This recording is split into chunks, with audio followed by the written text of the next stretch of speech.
ಎಲ್ಲರಿಗೂ ನಮಸ್ಕಾರ. ನನ್ನ ಯೂಟ್ಯೂಬ್ ಚಾನಲ್ಗೆ ಸ್ವಾಗತ. ಇಂದಿನ ವಿಡಿಯೋದಲ್ಲಿ ನಾನು ಪಂಪ ಬರೆದಂತಹ ವಿಕ್ರಮಾರ್ಜುನ ವಿಜಯಂ ಈ ಕೃತಿಯ ಸಾರಾಂಶವನ್ನು ಹಾಕ್ತಾ ಇದ್ದೇನೆ ವಿದ್ಯಾರ್ಥಿಗಳೇ. ಇವತ್ತಿನ ವಿಡಿಯೋದಲ್ಲಿ ನಾನು ಚತುರ್ಥ ಆಶ್ವಾಸವನ್ನು ಹಾಕ್ತಾ ಇದ್ದೇನೆ. ಇದಕ್ಕಿಂತ ಮೊದಲಿನ ಆಶ್ವಾಸಗಳನ್ನು ವೀಕ್ಷಿಸಲು ನನ್ನ ಚಾನಲ್ಗೆ ಮೊದಲು ಸಬ್ಸ್ಕ್ರೈಬ್ ಮಾಡಿಕೊಳ್ಳಿ, ನಂತರ ಒಂದು ಲೈಕ್ ಕೊಡಿ, ಕಮೆಂಟ್ ಮಾಡಿ. ಈಗ ನಾವು ಚತುರ್ಥ ಆಶ್ವಾಸವನ್ನು ನೋಡ್ತಾ ಹೋಗೋಣ. ಪಾಂಡವರು ದ್ರುಪದನ ಪಟ್ಟಣದಲ್ಲಿ ಸುಖ ಸಂಕಥ ವಿನೋದದಿಂದ ಸೌಖ್ಯವನ್ನು ಅನುಭವಿಸುತ್ತಿರಲು ಇತ್ತ ಧೃತರಾಷ್ಟ್ರ ದುರ್ಯೋಧನಾದಿಗಳು ಚಾರರ ಮೂಲಕ ದ್ರುಪದನ ಪಟ್ಟಣದಲ್ಲಿ ಪಾಂಡವರು 5ರನ್ನು ದ್ರೌಪದಿ ಸ್ವಯಂವರದಲ್ಲಿ ಭೀಮಾರ್ಜುನರ ಪರಾಕ್ರಮವನ್ನು, ಅರ್ಜುನ ದ್ರೌಪದಿ ವಿವಾಹ ವಿಷಯವನ್ನು ತಿಳಿದು ದಿಗ್ಭ್ರಾಂತರಾಗಿರುವಲ್ಲಿ ಭೀಷ್ಮ ದ್ರೋಣಾದಿಗಳು ಮುಂದಣ ಕಾರ್ಯವನ್ನು ಗೊತ್ತು ಮಾಡಿಕೊಂಡು ವಿದುರನನ್ನು ಕರೆದು ಆಲೋಚಿಸಿ ಪಾಂಡವರನ್ನು ಒಡಂಬಡಿಸಿ ಕರೆತರುವುದು ಎಂದು ಕಳುಹಿಸಲು ವಿದುರನು ಹೊರಟು ಪಾಂಚಾಲಪುರಕ್ಕೆ ಬಂದು ಪಾಂಡುಪುತ್ರರನ್ನು ಕಂಡನು. ಕುರುರಾಜನಿಂದ ದೊಡ್ಡ ಪ್ರಮಾದವಾಗಿ ಹೋಯಿತೆಂದು ಆಗಿ ಹೋದುದನ್ನು ಮರೆತು ಬಿಡಬೇಕೆಂದು ಪಾಂಡುರಾಜನಾಳಿದ ನೆಲವನ್ನು ಈಗಲೂ ಪಾಂಡವರು ಆಳಬಹುದೆಂದು, ಆದುದರಿಂದ ಮನಸ್ಸು ಒಪ್ಪಿ ಬರಬೇಕೆಂದು ವಿದುರನು ಪಾಂಡವರಿಗೆ ಹೇಳಿ ಅವರನ್ನು ಒಪ್ಪಿಸಿದನು. ಆಗ ಪಾಂಡವರು ವಿದುರನೊಡನೆ ದ್ರುಪದನಲ್ಲಿಗೆ ಹೋಗಿ ಈ ವಿಷಯವನ್ನು ತಿಳಿಸಿ ಆತನು ಬಳುವಳಿಗೊಟ್ಟಂತಹ ಉತ್ತಮ ವಸ್ತುಗಳನ್ನು ಅಂಗೀಕರಿಸಿ ದ್ರುಪದಜೆಯನ್ನು ಒಳಗೊಂಡು ಪಯಣ ಹೊರಟು ಹಸ್ತಿನಾಪುರವನ್ನು ಸೇರಿಕೊಳ್ತಾರೆ. ಆಗ ಪಟ್ಟಣವನ್ನು ನಾನಾ ವಿಧವಾಗಿ ಸಿಂಗರಿಸಿ ಧೃತರಾಷ್ಟ್ರನು ದುರ್ಯೋಧನ, ಕರ್ಣ, ಶಲ್ಯ, ಶಕುನಿ, ಭೀಷ್ಮ, ಭಾರದ್ವಾಜ, ಕೃಪಾದಿಗಳೊಡನೆ ಪಾಂಡವರನ್ನು ಎದಿರುಗೊಂಡು ಉಚಿತ ಮರ್ಯಾದೆಗಳಾದ ನಂತರ ಇವರನ್ನು ಪಟ್ಟಣ ಪ್ರವೇಶ ಮಾಡಿಸಿ ತಕ್ಕ ಬಿಡದಿಗಳಲ್ಲಿ ಇಳಿಸಿ ವಿಶೇಷವಾದ ಔತಣಗಳನ್ನು ಮಾಡಿ ನಾನಾ ವಿನೋದಗಳನ್ನು ತೋರಿಸಿ ಕೆಲವು ದಿನಗಳನ್ನು ಕಳೆದನು. ತರುವಾಯ ಭೀಷ್ಮ ದ್ರೋಣಾದಿಗಳು ತಮ್ಮೊಳಗೆ ಆಲೋಚಿಸಿ ಭೀಷ್ಮನು ತಾನು ಸಾಕಿ ಸಲಹಿದ ಪಾಂಡುಪುತ್ರರಿಗೆ ರಾಜ್ಯವನ್ನು ಹಂಚಿಕೊಟ್ಟು ಪಟ್ಟಗಟ್ಟುವೆನು ಎನ್ನಲು ದುರ್ಯೋಧನನು ಏನು ಮಾಡಿದರೂ ಇದಕ್ಕೆ ಒಡಂಬಡದೆ ಹೋದನು.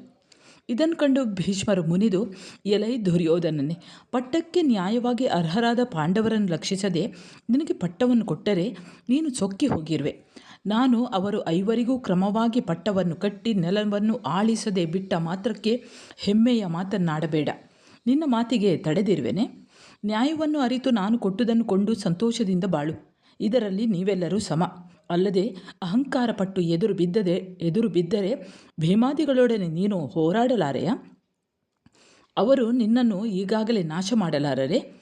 ಇದಲ್ಲದೆ ಪಾಂಡವರು ನನ್ನ ಅಪ್ಪಣೆಯನ್ನು ಸ್ವಲ್ಪವೂ ಮೀರುವವರಲ್ಲ. ಅವರಿಗೆ ನಾನು ರಾಜ್ಯವನ್ನು ಹಂಚಿಕೊಟ್ಟು ಪಟ್ಟಗಟ್ಟುವಾಗ ಅಡ್ಡ ಬರುವ ಗಂಡರನ್ನು ನೋಡುವೆನು ಎಂದು ಗದರಿಸಿ ಹೇಳಲು ದುರ್ಯೋಧನನು ಭಯಭ್ರಾಂತನಾಗಿ ತಾವು ಅಪ್ಪಣೆ ಕೊಟ್ಟಂತೆ ನಡೆಯುವೆನು ಎನ್ನಲು ಭೀಷ್ಮಾದಿಗಳು ಧರ್ಮರಾಯನಿಗೆ ಪಟ್ಟವನ್ನು ಕಟ್ಟಿದರು. ಧೃತರಾಷ್ಟ್ರನು ಗಂಗಾ ನದಿಯ ತೆಂಕಣ ಪಡುವಣ ದೆಸೆಯ ನೆಲವನ್ನು ಸೇತು ಬಂಧದವರೆಗೂ ಪಾಂಡವರು ಆಳುವುದು ಎಂದು, ಮೂಡಣ ಬಡಗಣ ದೆಸೆಯ ನೆಲವನ್ನು ದುರ್ಯೋಧನನು ಆಳುವುದೆಂದು ಮೊದಲಿನಂತೆ ರಾಜ್ಯವನ್ನು ಹಂಚಿಕೊಟ್ಟು ದುರ್ಯೋಧನನು ಕೆಟ್ಟವನೆಂದು, ಎಲ್ಲರೂ ಒಂದೇ ಕಡೆಯಲ್ಲಿದ್ದರೆ ಕ್ರೋಧ ಕಲಹಗಳು ಒದಗದೇ ಇರವೆಂದು ಆದ ಕಾರಣ ಇಲ್ಲಿಗೆ 60 ಯೋಜನದೊಳಿರುವ ಇಂದ್ರಪ್ರಸ್ಥಪುರಕ್ಕೆ ಹೋಗಿ ಅಲ್ಲಿ ಸುಖದಿಂದ ರಾಜ್ಯಭಾರ ಮಾಡುವುದೆಂದು ಪಾಂಡವರಿಗೆ ಹೇಳಲು ಅವರು ಅದಕ್ಕೆ ಒಪ್ಪಿ ಸಕಲ ಪರಿವಾರದೊಡನೆ ಹೊರಟು ಇಂದ್ರಪ್ರಸ್ಥವನ್ನು ಸೇರಿದರು.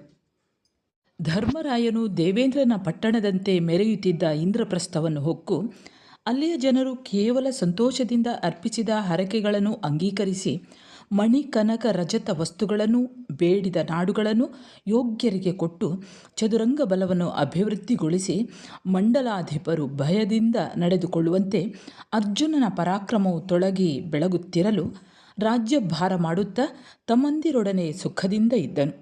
ಹೀಗಿರುವಲ್ಲಿ ಅರ್ಜುನನು ಒಂದೇ ಸ್ಥಳದಲ್ಲಿ ಇರುವುದಕ್ಕೆ ಬೇಸರಗೊಂಡು ದಿಗ್ವಿಜಯಾರ್ಥವಾಗಿ ಹೊರಡಲು ಮನಸ್ಸು ಮಾಡಿದನು.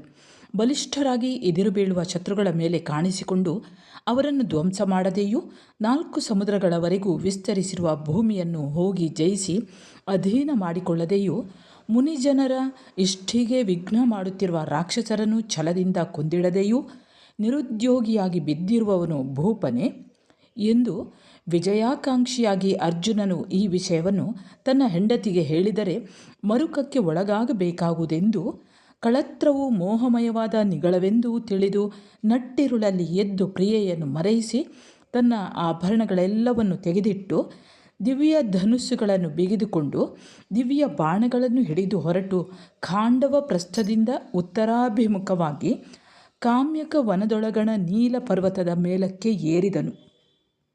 ಪರ್ವತಗಳಲ್ಲೆಲ್ಲ ಚಕ್ರೇಶತ್ವವನ್ನು ತಾಳಿ ಭೂಲೋಕದಲ್ಲಿ ರಮ್ಯವಾಗಿರುವ ಹಿಮಾಚಲವನ್ನು ಕಂಡು ಅರ್ಜುನನು ಮೆಚ್ಚುತ್ತಾ ಭೂತಳಕ್ಕಲಂಕಾರವಾಗಿ ಬ್ರಾಹ್ಮಣರ ವಿವಿಧಾಗ್ನಿ ಕಾರ್ಯ ಘೋಷದಿಂದ ಕೂಡಿದುದಾಗಿರುವ ಗಂಗಾದ್ವಾರವನ್ನು ಹೊಕ್ಕು ಅಲ್ಲಿಯ ಮುನಿಗಳ ಯಜ್ಞಗಳಿಗೆ ಉಪದ್ರವ ಕೊಡುತ್ತಿದ್ದ ರಾಕ್ಷಸ ಕೋಟಿಯನ್ನು ತನ್ನ ಶರಕೋಟಿಯಿಂದ ಉಚ್ಚಾಟನೆ ಮಾಡಿ ಅಲ್ಲಿ ಕೆಲವು ದಿವಸವಿರಲು ಅರ್ಜುನನ ಗಂಡಗಾಡಿಯನ್ನು ನೋಡಿ ಫಣೀಂದ್ರನ ಮಗಳಾದ ಮದನಲತೆ ಎಂಬ ನಾಗಕನ್ಯಕೆಯು ಮೋಹಗೊಂಡು ಅವನನ್ನು ತನ್ನ ಲೋಕಕ್ಕೆ ಕರೆದುಕೊಂಡು ಹೋಗಿ ಅಲ್ಲಿಯ ವಿಲಾಸಗಳೆಲ್ಲವನ್ನು ತೋರಿಸಿ ಸಕಲ ಭೋಗಗಳನ್ನು ಅನುಭವಗೊಳಿಸಿ ಅವನೊಡನೆ ಕೂಡಿದಳು.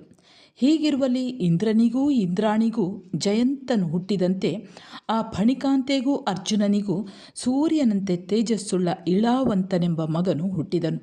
ಈ ಮಗನ ಬಾಲಕ್ರೀಡೆಯಲ್ಲಿಯೂ ಫಣಿಕಾಂತೆಯ ಮೋಹ ಕ್ರೀಡೆಯಲ್ಲಿಯೂ ಕೆಲವು ಕಾಲವನ್ನು ಕಳೆದು ಅರ್ಜುನನು ಅಲ್ಲಿಂದ ಹೊರಟು ಹಿಮವತ್ ಪರ್ವತದ ಸಮೀಪವಿರುವ ಅಗಸ್ತ್ಯವಟ ವಸಿಷ್ಠ ಪರ್ವತಗಳೆಂಬ ತೀರ್ಥಗಳಲ್ಲಿ ಮಿಂದು ಆ ಪ್ರದೇಶಗಳಲ್ಲಿ ಸಂಚರಿಸುತ್ತಾ ಅವನು ತನ್ನ ಆಜ್ಞಾಯತ್ತಗಳನ್ನಾಗಿ ಮಾಡಿ ಹೊರಟು ನಂದೆ, ಅಪರನಂದೆ, ಅಶ್ವಿನಿ, ಮಹಾನಂದೆ ಎಂಬ ತೀರ್ಥ ಜಲಗಳಲ್ಲಿ ಮಿಂದು ಆ ಪ್ರಾಂತದ ನೃಪರನ್ನು ಗೆದ್ದು ಅಲ್ಲಿಂದ ಹೊರಟು ಸೇತುಬಂಧುರವಾದ ದಕ್ಷಿಣ ಸಮುದ್ರದ ದಡವನ್ನು ಹಿಡಿದು ಬಂದು ರಾಮಚಂದ್ರನು ವಿಹರಿಸಿದ ಸ್ಥಳಗಳನ್ನು ನೋಡಿ ಅಲ್ಲಿಂದ ಅಗಸ್ತ್ಯ ತೀರ್ಥಕ್ಕೆ ಬಂದು ಅಲ್ಲಿಯ 5 ತೀರ್ಥಗಳಲ್ಲಿ ವರ್ಧಮಾನನೆಂಬ ಋಷಿಯ ಶಾಪದಿಂದ ಮೊಸಳೆಗಳಾಗಿದ್ದ ಅಪ್ಸರ ಸ್ತ್ರೀಯರನ್ನು ವಿಶಾಪೆಯರನ್ನಾಗಿ ಮಾಡಿ ಮಲಯ ಪರ್ವತದ ಬಳಿಗೆ ಬಂದನು.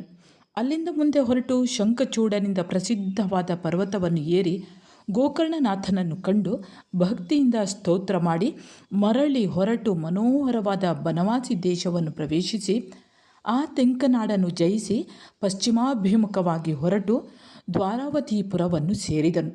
ಅರ್ಜುನನು ಎಂಬುದನ್ನು ಕೆಲವು ಶುಭ ಸೂಚನೆಗಳಿಂದ ಅರಿತು ನಾರಾಯಣನು ಬಲದೇವ, ಸಾತ್ಯಕಿ, ಕೃತವರ್ಮ ಮೊದಲಾದ ತನ್ನ ಒಡ ಹುಟ್ಟಿದವರೊಡನೆಯೂ ಇತರ ಯಾದವರೊಡನೆಯೂ ಗಜ ತುರಗಾದಿ ನಾನಾ ವಿಧ ವಾಹನಗಳನ್ನು ಏರಿ ಹೊರಟು ತನ್ನ ಮೈದುನನನ್ನು ಎದುರುಗೊಂಡು ಇಬ್ಬರೂ ಒಬ್ಬರನ್ನೊಬ್ಬರು ಆಲಿಂಗನ ಮಾಡಿ ಆನಂದ ಬಾಷ್ಪಗಳನ್ನು ಸುರಿಸುತ್ತಾ ಮದಗಜಗಳನ್ನೇರಿ ಪಟ್ಟಣ ಪ್ರವೇಶ ಮಾಡಿದರು. ಅರ್ಜುನನಿಗಾಗಿಯೇ ಅಲಂಕರಿಸಿದ್ದ ಆ ಪಟ್ಟಣದಲ್ಲಿ ಇವರು ಬರುತ್ತಿರಲು ಪುರಾಂಗನೆಯರು ತಂಡವಾಗಿ ಬಂದು ಮುತ್ತಿನ ಸೇಸೆಯನ್ನು ಸೂಸಿದರು. ಅರ್ಜುನನ್ನು ನೋಡಿದ ಬಾಲೆಯರೆಲ್ಲರೂ ಆತನ ಮೋಹಕ್ಕೆ ಒಳಗಾದರು. ಹೀಗೆ ಬಂದು ಅರ್ಜುನನು ಕೃಷ್ಣನ ಅರಮನೆಯನ್ನು ಪ್ರವೇಶಿಸಲು ಕೃಷ್ಣನ 16,000 ಅಂತಃಪುರ ಸ್ತ್ರೀಯರೂ ಬಂದು ಅವನಿಗೆ ಸೇಸೆಯನ್ನು ಇಟ್ಟರು.